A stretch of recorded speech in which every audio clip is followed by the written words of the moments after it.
କଣ ଏବେ ବସି ବସି ଗୋଟେ ବଲ୍ ଲାଗିଲାଣି ମାନେ ଏତେ ଦିନ ହେଲା ଭିଡିଓ ଗୋଟେ ଆସୁନି ଲୋକ ଯେଠି ଗୋଟେ ବାଟରେ ଯେଠି ଦେଖୁଛନ୍ତି ଭିଡିଓ କାଇଁ ଚ୍ୟାନେଲ କୁଆଡେ ମାନେ ତମ ଚ୍ୟାନେଲ ଗଲା କୁଆଡେ ନା ଭିଡିଓ ଆସୁଛୁ 6 ମାସ 7 ମାସ ହେଇଗଲାଣି ଗୋଟେ ଭିଡିଓ ନାହିଁ।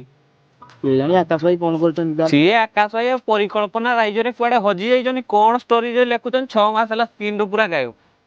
ସିଏ ବୋଧେ ପ୍ରେମ ପ୍ରେମରେ ପଡିକି ସବୁ ଭୁଲିଗଲେଣି ଛାଡ। ଏବେ ଆକାଶ ଭାଇ ଲଗା ଆକାଶ ଭାଇ କଣଟା ଲଗେଇବା ଆକାଶ ଭାଇ ଆକାଶ ଭାଇ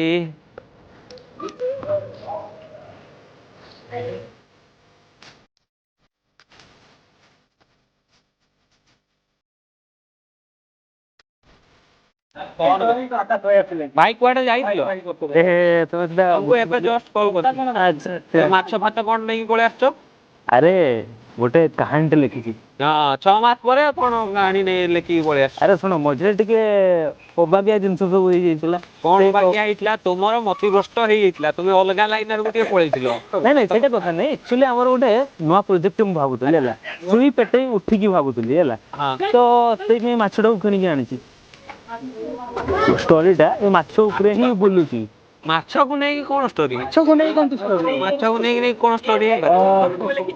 ଏଇଟା ଗୋଟେ ମାନେ ୟୁନିକ୍ ହେଲା ବଟ୍ ମୁଁ ଏଠି ଭାବୁଛି କଣ କହିଲୁ କଣ ମୁଁ ଏଠି ହିରୋ ହେବି। ତୁମେ ଯଦି ହିରୋ ହବ ଡିରେକ୍ସନ କିଏ ଦବ ପୁଣି କ୍ୟାମେରା କିଏ ଧରିବ କ୍ୟାମେରା ପଛରେ କିଏ ରହିବ?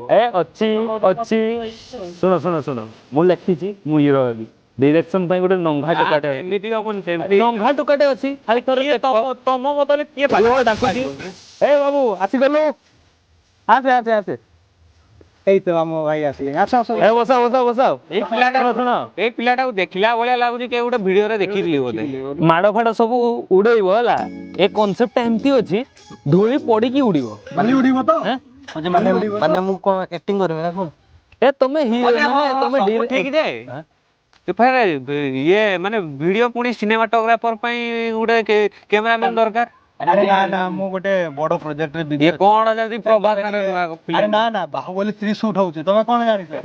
ମୁଁ ସେଠି ଭଳିଆ ଆଉ ଗୋଟେ ଅଛି ଆଉ ଗୋଟେ ଭଲ ଡିଓପି ଅଛି ଏଇପରା ତମ ସାମ୍ନାରେ ବସିଛି। ଆରେ ଭର୍ଜନ 2 ଆରେ ନା ମୁଁ ପୁରା ଗୋଟେ ବହୁତ ବଡ ବାହୁବଲି ଭଲସେ କାମ ଶିଖେଇ ଦେଇଛୁ। ଆରେ ନା ଅସୁବିଧା କିଛି ହବ ମୋର ଜେରକ୍ସ କପି ଭାଇ ଶୁଣ ତାହେଲେ ମତେ ଗୋଟେ କଥା କୁହ ହଁ ମୁଁ ଆକ୍ଟିଂ କରତେ ଆସିଛି ତ?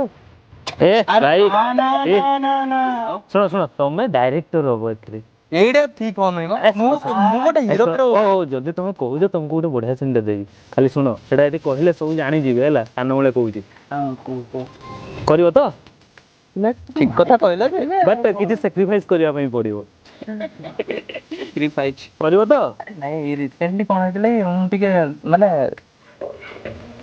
ଏଇ କଥାଟା ଜାଣିବା ପାଇଁ ନୂଆ ଗୋଟେ ଭିଡିଓଟେ ଆସୁଛି ତା ନାମ କଣ ରଖିଛି ଜାଣିଛ? କଣ ମାଛଟା ତୁମକୁ ନୂଆ ଲାଗୁନି? ମାଛ ଦେଖିକି କଣ ଗୋଟେ ଷ୍ଟୋରି ଆସିବ ତୁମେ 6 ମାସ କାହାଣୀର ନାମ ହେଲା ଚମତ୍କାର। ଚମତ୍କାର।